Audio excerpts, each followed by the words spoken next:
कभी आपने सुना है कि किसी ने अपनी सबसे बड़ी ताकत अपने ही हाथों काटकर किसी और को दे दी?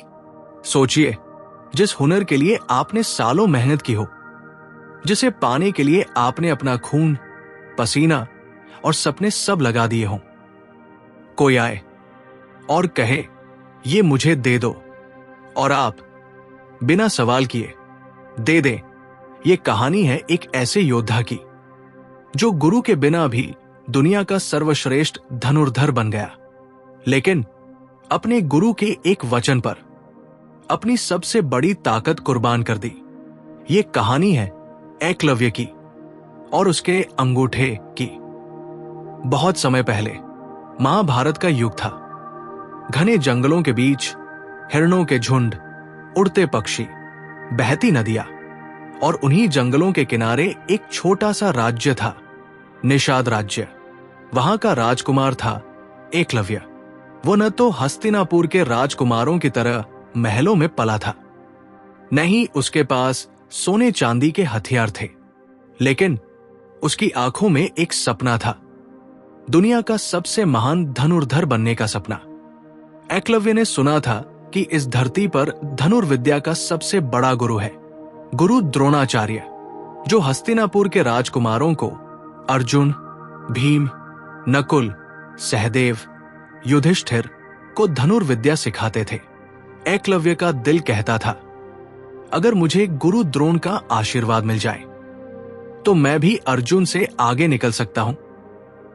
एक दिन एकलव्य ने अपनी मां से कहा, मां, मैं गुरु द्रोणाचार्य से धनुर्विद्या सीखने जाऊंगा। मां ने चिंतित होकर कहा, बेटा, वो राजकुमारों को पढ़ाते हैं, हम जंगल के लोग हैं, तुम्हें वहां जगह नहीं मिलेगी। लेकिन एकलव्य का इरादा अटल था। वो अपने साधारण कपड़ों में एक छोटी सी थैली में अनाज और पानी लेकर कई दिनों की यात्रा कर हस्तिनापुर पहुंचा। वहां राजमहल के आंगन में उसने गुरु द्रोण को देखा। सैकड़ों राजकुमार उनके सामने अभ्यास कर रहे थे। धनुष की टंकार, बाणों की आवाज हवा में गूंज रही थी। एकलव्य ने जाकर प्रणाम किया। गुरुदेव, मैं निषादराज का पुत्र एकलव्य हूं। मुझे भी आपसे धनुर्विद्या सीखनी है।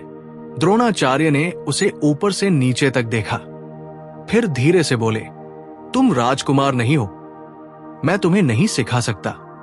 एकलव्य का दिल टूट गया, लेकिन उसकी आंखों में आंसू नहीं थे, बस दृढ़ संकल्प था।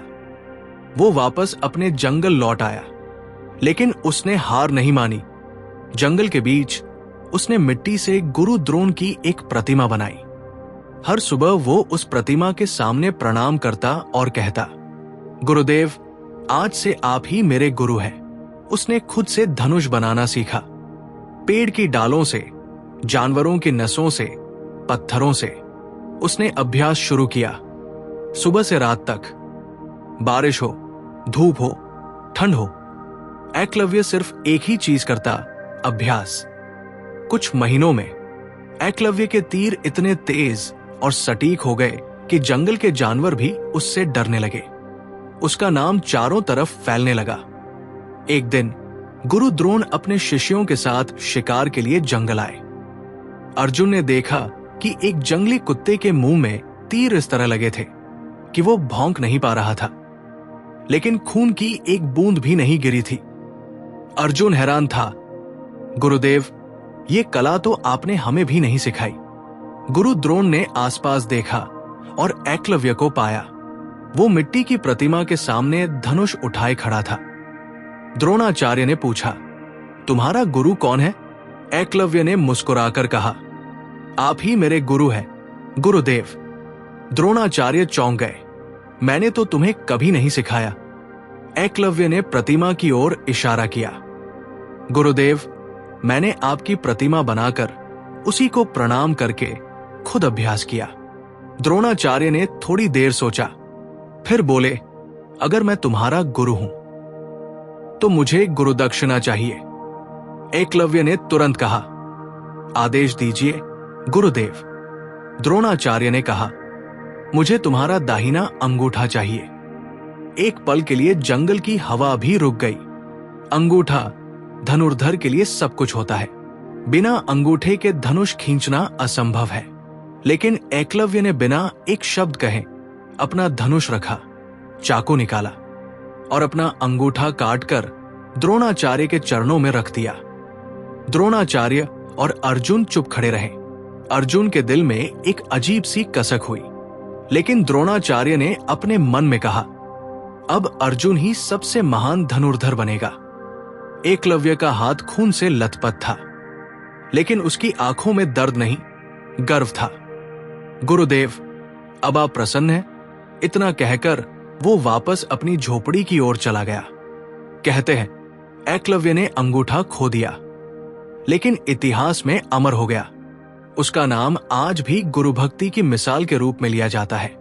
लेकिन इस कहानी का दूसरा पहलू भी है। क्या गुरु द्रोण ने सही किया? क्या एक छात्र की प्रतिभा को रोकना न्याय था? शायद। ये कहानी हमें सिखाती है, भक्ति और सम्मान महान है, लेकिन आंख मूंदकर किसी भी आदेश को मानना हमेशा सही नहीं होता। एकलव्य की कहानी हमें सिखाती है कि एक अगर हमें अवसर नहीं मिलता तो भी हम खुद अपना रास्ता बना सकते हैं। दो सीखने के लिए संसाधनों से ज्यादा जरूरी है जुनून और निरंतर अभ्यास, और 3 सच्ची श्रद्धा में त्याग की ताकत होती है। दोस्तों, अगर आपको यह कहानी सुनकर कुछ सीख मिली है तो इस वीडियो को लाइक करें और चैनल को सब्सक्राइब करना न भूलें, ताकि ऐसी ही प्रेरणादायक कहानियां आप तक हमेशा पहुंचती रहें। राधा राधे।